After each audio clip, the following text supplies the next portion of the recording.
everybody, Debbie Antonelli, Measuring Valley Hoops. I'm here to break it down for you and tell you what's going on around the Missouri Valley. And it's a big week. Drake on the road at Northern Iowa. Both teams are 8-0. They sit on top of the conference standings. They have a 4-game lead over the rest of the pack. So the winner of this one could go a long way in determining who the regular season champ is and who is the number 1 seed in the conference tournament. Now we have a little bit of a contrast in style here, so let me give you a couple of things to keep your eye on.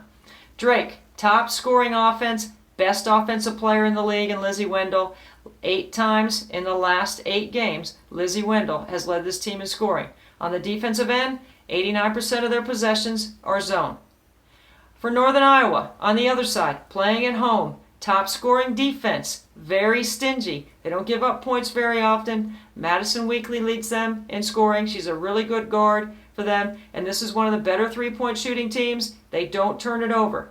This is a solid basketball team playing at home. When you talk about contrasts, you have to talk tempo and then rebounding. Whoever rebounds the basketball can play the tempo that they want. Now let me give you a couple of other keys to keep your eye on. All right, for Drake, let's start with them. Number 1, they have got to defend the 3-point line. Northern Iowa shoots 26 threes a game. Drake shoots 23. So there's a 3-shot difference there. It could be a big deal in a low possession game. So you make sure you defend the 3-point line. The second thing, great ball control offense. You cannot turn it over. Northern Iowa only turns it over 11 times. They're not going to give you the basketball for easy scoring opportunities. You're going to have to make sure that you maximize your possessions. And number 3, you have to win all the hustle stats on the road. You have to be on the offensive glass, and you have to make sure that you get to the free throw line. Neither one of these teams get to the free throw line very often, so that will be something to keep your eye on.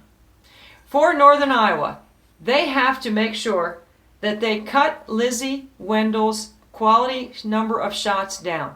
Okay, they can't let her catch it in a place where she likes to score. They have to make her put it on the floor. For Caitlin Ingle, they've got to cut her window down. Keep her on one side of the floor. Shadow her up the floor in transition. You can't let her pick you apart. She leads the league in assists at over 8 a game. You got to make sure you cut that window down. And then on the offensive end, you have to have good ball reversal against the zone. You have to have good movement against the zone. You have to go in and out of the zone, and you can't stay on top of the zone. You have to make sure you move the ball, and if you do that, you will get some good shots. So there's a couple of keys to keep your eye on. This is a big game in the Valley. I'm thinking it's going to be an instant classic, and I'm looking forward to tuning in. See you down the road.